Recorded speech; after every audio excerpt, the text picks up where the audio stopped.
नमस्कार। भारत चीन सीमा विवाद को लेकर आप टीवी अखबार में सब कुछ पढ़ ही रहे हैं, खबरें आपको मालूम ही है।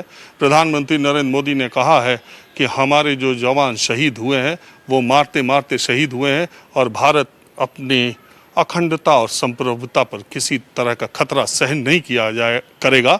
अगर उकसाया तो हम कड़ा जवाब भी देंगे।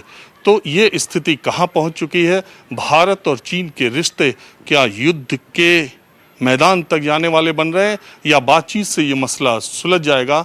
आज यही माहौल क्या है हमें जानने के लिए हम गुड़गांव आए हैं। सबसे पहले प्रोफेसर SD मुनि का ये घर है, जो कि देश में विदेश मामलों के बड़े जानकारों में से एक है। हम चलते हैं SD मुनि के साथ पास, उनसे बातचीत करते हैं और हम आपको सीधे और सरल शब्दों में क्या हुआ है और आगे क्या हो सकता है, माहौल क्या है, हमें आज यही बताएंगे।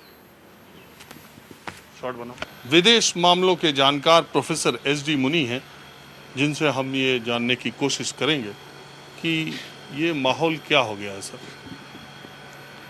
देखिए, गलवान वैली एक ऐसी जगह है जहाँ से चीनी हटने में बहुत दिक्कत करेंगे, क्योंकि बहुत दिक्कत करेंगे और कर रहे हैं, क्योंकि वो एक ऐसी जगह में बैठे हैं जहाँ पे वो दौलत बेग ओल्डी को जाने वाली सड़क को डोमिनेट कर रहे हैं। और दौलत बेग ओल्डी को जाने वाली जो सड़क है उसका रिश्ता उनकी काराकोरम हाईवे से है, उनके पाकिस्तान संबंधों से है और अक्साई चीन से है। तो उसको वो आसानी से छोड़ने वाले नहीं हैं, क्योंकि वो ये जानते हैं कि हम लोग अपना डिफेंस इंफ्रास्ट्रक्चर इस सारे क्षेत्र में बढ़ा रहे हैं और उससे उनको वाकई डर बैठा हुआ है, क्योंकि पॉलिटिकली भी हमने साफ कर दिया है कि POK और अक्साई चीन को हम लेके रहेंगे। सर, आप विदेश मामलों के जानकार हैं। आप लोग ये जानना चाहते हैं कि हाल के वर्षों में अगर देखा जाए, जब से प्रधानमंत्री नरेंद्र मोदी बने हैं तब से चीनी राष्ट्रपति के साथ उनकी बहुत सारी मुलाकात हुई है, शिखर वार्ता हुई है। वो हिंदुस्तान भी आए, अहमदाबाद गए, चेन्नई गए, तो महाबलीपुरम गए। तो उसके बाद ये अचानक 3-4 महीनों में, खास करके पिछले 2 महीने में, मई से ये जो तनाव बढ़ा है वो दोनों देशों के रिश्ते को कहाँ तक ले जाएगा और क्या ये रिश्ते आने वाले दिनों में और ख़राब होता देख रहे हैं आप? देखिए, जो चीनियों ने किया है और ख़ास तौर से इतने सारे सैनिकों की जो मृत्यु हुई है, उसको भारत चुपचाप तो नहीं झेल सकता है। अब दूसरा सवाल ये रहा कि जो उनसे बातचीत होती है उसका क्या होगा। देखिए, एक पुराना बॉलीवुड का गाना है देवानंद की फिल्म का, उसमें यह कि हम फिर बात बदल देंगे। तो चीनी डिसेप्शन में माहिर हैं, कहते कुछ हैं करते कुछ हैं। करते वही हैं जो वो समझते हैं कि उनके हित में है। सभी देश यही करते हैं, लेकिन देश दोगली बात कम करते हैं, चीन ज़्यादा करता है। तो हमें चीन से बातचीत का सिलसिला जारी रखना चाहिए, चाहे वो प्रेसिडेंट शी के लेवल पे हो, चाहे वो लोकल आर्मी कमांडर्स के लेवल पे हो, इसमें कोई दो राय नहीं है।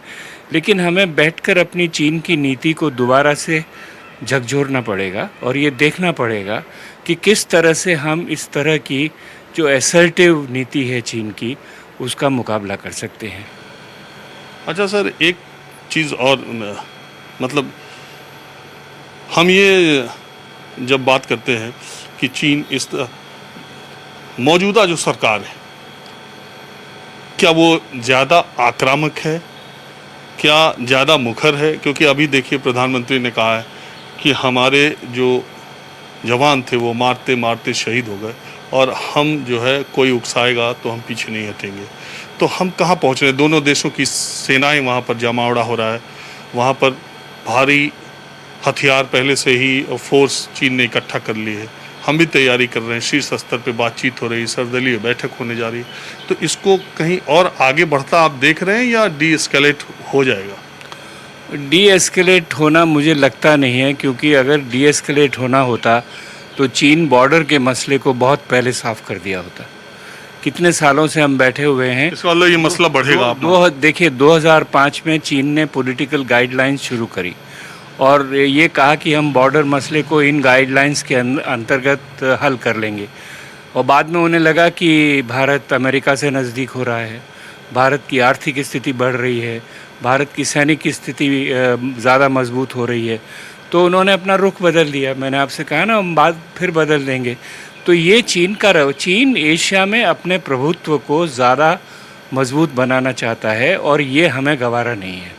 तो जो सबसे बड़ा कॉन्फ्लिक्ट है चीन और भारत में आज, जो पहले नहीं था, सदियों पहले हम लोग दोनों ग्रो कर रहे थे लेकिन आपस में कॉन्फ्लिक्ट नहीं था। आज से कोई पहली शताब्दी से लेके 15वीं 18वीं शताब्दी तक हम दोनों ग्रो कर रहे थे दुनिया में सबसे ज़्यादा, लेकिन इस तरह का झगड़ा नहीं था। आज झगड़ा है क्योंकि लीडरशिप वहाँ की अलग है। अब हमारे यहाँ भी आपने कहा कि एक नेशनलिस्ट लीडरशिप है, अपने आप को असर्ट करती है। तो जब दो पड़ोसियों में दोनों तरफ स्ट्रॉन्ग लीडरशिप हो और स्ट्रॉन्ग सेंस ऑफ नेशनलिज्म हो और मसले सुलझे हुए नहीं हो, तो कहीं न कहीं तो टकराव होगा, और वही टकराव हमें दिखाई दे रहा है आज। कोरोना को लेकर के अमेरिका ने, यूरोपियन यूनियन ने, इन सब ने चाइना पर निशाना साधा है सीधे सीधे। ऐसा लगता है कि कोरोना थोड़ा माइल्ड होगा तो कुछ इकोनॉमिक सैंक्शंस या दुनिया के ताकतवर मुल्क चीन को अलग थलग करने की कोशिश करेंगे। क्या इसकी भी बेचैनी उसे, हालांकि हमने, भारत ने प्रत्यक्ष तौर पे कोरोना को लेकर चाइना के बारे में कुछ भी नहीं बोला है। नहीं, कोरोना को लेके नहीं बोला है, लेकिन अब हम WHO के लीडर हैं और उसमें उनको डर है कि हमने कहा है, हमने इस पे भी वोट किया है कि एक इन्वेस्टिगेशन होना चाहिए। हालांकि बहुत माइल्ड रेजोल्यूशन है वो WHO का, फिर भी हमने कहा है कि इन्वेस्टिगेशन होना चाहिए, और इन्वेस्टिगेशन होगा तो चीन को ये डर है कि कहीं न कहीं उसको खामियाजा देना पड़ेगा। तो ये सही है कि WHO को लेके, कोरोना को लेके हमने चीन से कोई अलगाव अभी तक जाहिर नहीं किया है, लेकिन चीन के दिमाग में ये भी है कि हम क्वाड में जुड़े हुए हैं, हम अमेरिका से ज़्यादा नज़दीक हो रहे हैं, सामरिक दृष्टिकोण से हमारे ज़्यादा संबंध बढ़ रहे हैं, जापान के साथ बढ़ा रहा है, ऑस्ट्रेलिया के साथ देखिए ऑस्ट्रेलिया पे उन्होंने अब सैंक्शंस लगा रखी है, जापान से वो नाराज़ हुए थे। तो हम सब एक तरह से एशिया के जो मुख्य प्लेयर्स हैं वो सब के सब इकट्ठा होकर चीन को कहीं न कहीं ये संदेश देना चाहते हैं कि आपकी असर्टिवनेस हमको गवारा नहीं है, और चीन उसको नहीं मानता है। अब अंतिम सवाल आम लोगों का, कल से ही जब से ये खबर आई है सर, तभी से सोशल मीडिया आप देख लीजिए, लोगों के विरोध प्रदर्शन देख लीजिए, कह रहे हैं हम चीनी सामानों का बहिष्कार कर देंगे, चीनी मार्केट में नहीं जाएंगे, चीनी प्रोडक्ट्स को नहीं खरीदेंगे। इससे कुछ कोई मतलब, कोई हल, कोई चीन पर प्रभाव? देखिए, इसको ज़्यादा बढ़ चढ़ के डींग मारने की ज़रूरत नहीं है। अगर आपको वाकई स्वावलंबी होना है, आत्मनिर्भर बनना है, जैसा प्रधानमंत्री जी कह रहे हैं, तो आत्मनिर्भर बनिए ना, बात में कीजिए। पहले अपनी आर्थिक स्थिति को सुधारिए। हम लोग जो माइग्रेशन का मामला देखा, अगर आपका राष्ट्र इतनी बड़ी समस्या को पहले समझ नहीं पाया और उसका हल नहीं कर पाया, तो आर्थिक दृष्टिकोण से तो आप अभी चीन की जो टोटल इकोनॉमिक स्ट्रेंथ है उससे 1/5वां गुना है हम लोग। तो पहले बढ़ाइए ना उसको। अच्छा इरादा है, लेकिन इरादे को करके दिखाइए। Walk the talk. There is no point in beating the drum. खाली ये शोर मचाना कि हम ये कर देंगे, वो कर देंगे, पहले करिए फिर बात करिए। आपने हमसे बात की, इसके लिए बहुत शुक्रिया। धन्यवाद। माहौल क्या है, अब हम चलते हैं दूसरी तरफ, कुछ सेना के अधिकारियों से बात करते हैं। हमारे साथ बातचीत करने के लिए major general retired Rajesh Arya ji हैं। सर, ये क्या माहौल क्या है? जय हिंद राजीव जी। जैसा कि हमारे आपके दर्शकों को मालूम होगा कि जो चीन के साथ हमारी सीमा लगती है, जो पर्टिकुलरली लद्दाख के एरिया में, उस सीमा का क्लियर डिमार्केशन नहीं है जी। लाइन ऑफ एक्चुअल कंट्रोल, जिसको हम लाइन 1962 की लड़ाई के बाद उस लाइन को हम लाइन ऑफ एक्चुअल कंट्रोल कहते हैं, जिसका मतलब है कि जब 62 का युद्ध विराम हुआ था, जो सेनाएं जहां भी थी वो वहीं रहेंगी, और उसके बाद इसको लाइन को और बॉर्डर को डिमार्केट करना था। ये इसका मतलब हुआ लाइन ऑफ एक्चुअल कंट्रोल, कि जो भारत के कंट्रोल में थी वो भारत के पास है, जो चीन के कंट्रोल में थी जो चीन के पास है। वहाँ पे जो सेनाएं थी बिल्कुल साथ जुड़ी हुई नहीं थी, जैसा कि पाकिस्तान के बॉर्डर पर हमारे साथ है। उन दोनों सेनाओं में थोड़ा अंतर है। कहीं 50 गज का है, कहीं 500 गज का है, कहीं 2 किलोमीटर का है, कहीं 3 किलोमीटर। तो ये 1962 के बाद युद्ध विराम संधि में ये हुआ था कि दोनों सेनाएं वहीं रहेंगी। अब कहा यह जा रहा है कि ये 53 सालों के बाद भारत भी अपनी सीमा के क्षेत्र में कुछ, क्योंकि चीन ने पहले ही इंफ्रास्ट्रक्चर मजबूत कर लिया था, अब हम भी कुछ करना चाहते हैं, इससे उनको ज़्यादा टेंशन हो रहा है। बिल्कुल सही है, बिल्कुल सही है। तकरीबन पिछले 30-40 सालों में जहां चीनी सीमाएं थी, जहां सेनाएं बैठी हुई हैं, वहां तक उन्होंने दिल खोल के अपना इंफ्रास्ट्रक्चर बनाया। और पिछले 20 सालों में जो वो बॉर्डर समझते हैं अपनी सेनाओं से आगे वाली जगह तक, उसके ऊपर भी रोड और इंफ्रास्ट्रक्चर और पुल बनाने शुरू कर दिए। इसमें एक बड़ा मुद्दा भी है कि कुछ सड़कें उन्होंने ऐसी बनाई जो सीधा चीन से पाकिस्तान को कनेक्ट करती हैं, उज़्बेकिस्तान को कनेक्ट करती हैं, कोराकोरम पास के थ्रू जाती हैं, जो उनके अंतर्राष्ट्रीय व्यापार में फ़ायदा देंगी। हमने उस पर ऑब्जेक्ट भी किया है। चलो वो बात इससे जुड़ी हुई थोड़ी सी है। जब हमको ये रियलाइज़ हुआ कि भाई अगर चीन पूरे बॉर्डर तक अपने इंफ्रास्ट्रक्चर बना रहा है और जब हमें क्षमता आई, तो हमने पिछले 8-10 सालों में अपना इंफ्रास्ट्रक्चर इम्प्रूव करना शुरू किया ताकि हमको 62 वाला हाल नहीं देखना पड़े।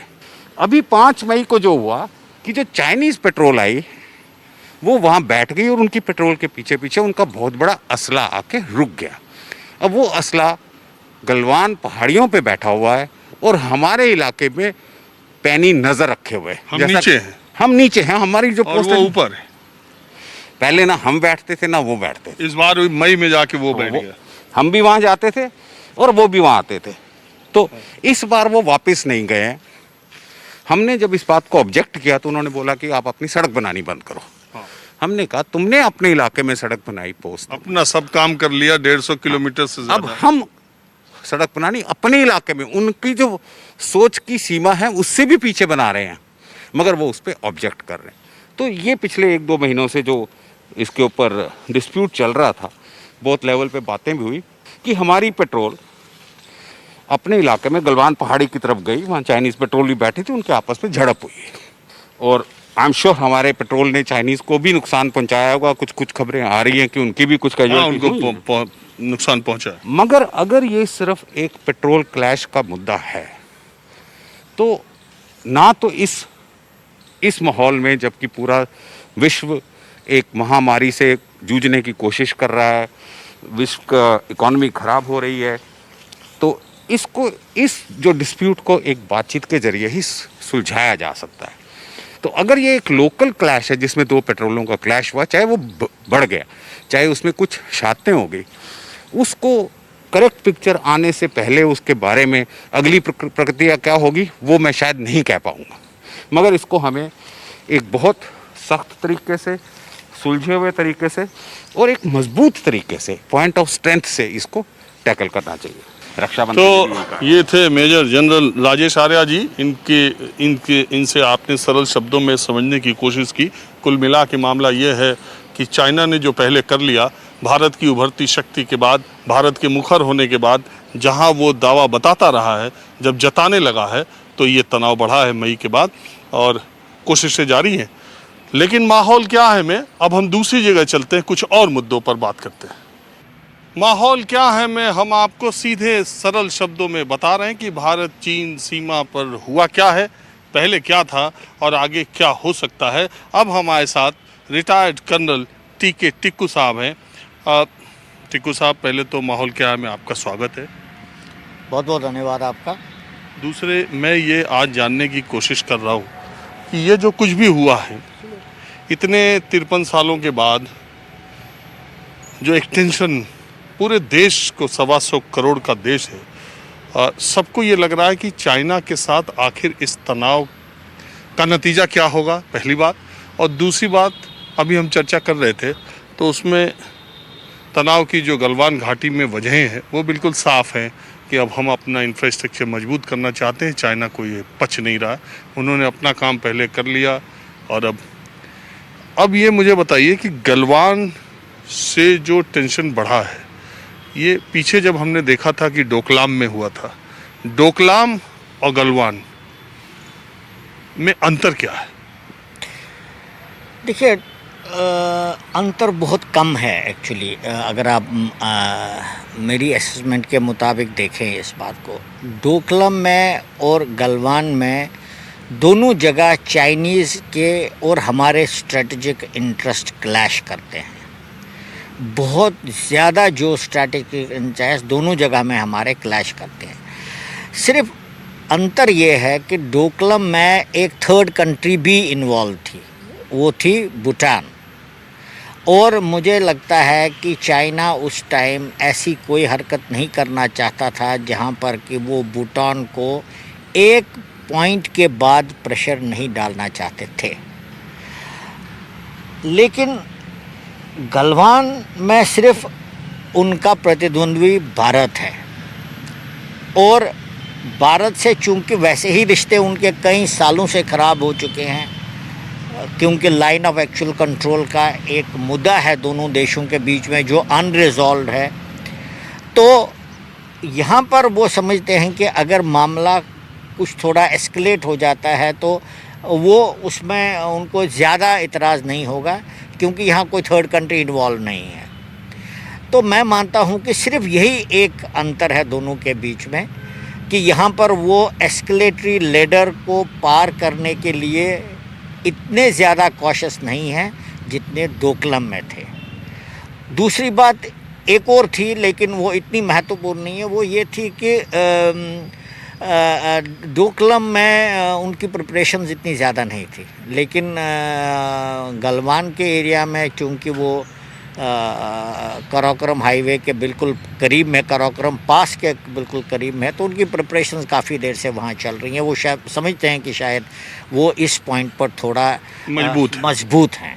कि ये कोरोना काल में जब चाइना को लग रहा है कि उसे आर्थिक महाशक्तियां दुनिया की घेरने की कोशिश करेंगी, और ऐसे में उसका जो एक बड़ा बिजनेस कॉरिडोर है पाकिस्तान तक जो जाता है, जो रोड जो उनके ट्रेड के लिए, वो उसको थ्रेट होगा तो आने वाले दिनों में दिक्कत होगी। बिल्कुल आपने ठीक कहा। देखिए, सबसे बड़ी बात यह है, जब ये कोरोना काल का संकट ख़त्म हो जाएगा, जब भी ख़त्म हो जाएगा, इसमें 5 महीने लगेंगे, 6 महीने लगेंगे, उसके बाद पूरी दुनिया का, खासकर जो फ्री वर्ल्ड है, फ्री वर्ल्ड या जिसको वेस्टर्न वर्ल्ड भी बोलते हैं, जब वो इकट्ठा हो जाएगी और चाइना से सवाल पूछना शुरू करेगी, तो चाइना को कटघरे में खड़ा किया जाएगा कि भाई आपने ऑलरेडी किया जा रहा है, लेकिन इसके ऊपर ज़्यादा जोर नहीं दे रहा, क्योंकि पूरी दुनिया अभी निपटने में लगे हैं। तो ये उनको मालूम ये होने वाला है, तो वो पहले ही एक तरीके से ऑफेंसिव कार्रवाई कर रहा, ताकि दूसरे लोग जो हैं वो इसके ऊपर एक डिफेंसिव जो है डिफेंसिव में आ जाए और उनसे कोई बात वो न पूछे। बट मैं आपको दूसरी चीज़ भी बताना चाहता हूँ कि इस समय वो क्यों ऐसा कर रहे हैं। वो इस समय ऐसा कर रहे हैं क्योंकि चाइना को छोड़कर, चाइना ने तो दुनिया को पैंडेमिक दे दिया, लेकिन उनको छोड़कर पूरी दुनिया इस वक्त उनका तवज्जो सिर्फ पैंडेमिक को दूर करने में, उनके जो नुकसान है उसको भरपूरी करने के लिए है। तो क्या हो रहा है कि ये समय वो समझते हैं कि यही एक समय है, ये माकूल समय, दुनिया उसमें उलझी है, हम अपना और अपना आप काम के। खासकर मैं तो ये भी बताऊंगा कि वो ये भी शायद सोच रहे होंगे कि इस टाइम शायद हम लाइन ऑफ एक्चुअल कंट्रोल को ज्योग्राफिकली थोड़ा चेंज भी कर सकते हैं, कि इंडिया तो लगा हुआ है पैंडेमिक में परेशान, अमेरिका मदद नहीं कर सकता, उनकी दुनिया को क्या पड़ी है। तो चाइना हर एक चीज़ जो है बहुत पॉलिसी के मुताबिक सोच समझ से करता है। अभी दुनिया बीमारी से लड़ रही है, ऐसे में दुनिया के कोई 2 मुल्क आपस में लड़ना नहीं चाहेंगे। बहरहाल आगे क्या होगा ये देखा जाएगा, लेकिन ये ज़रूर है कि चाइना अब भारत को 1962 वाला भारत समझने की गलती दोबारा नहीं करेगा। मुझे उम्मीद है कि माहौल क्या है कि इस कार्यक्रम में आपको पूरा मसला समझ आया होगा। अगले एपिसोड में किसी दूसरे मुद्दे को लेकर फिर हाजिर होऊंगा। कैमरामैन संजय सिंह के साथ राजीव रंजन, न्यूज़ 24 नोएडा।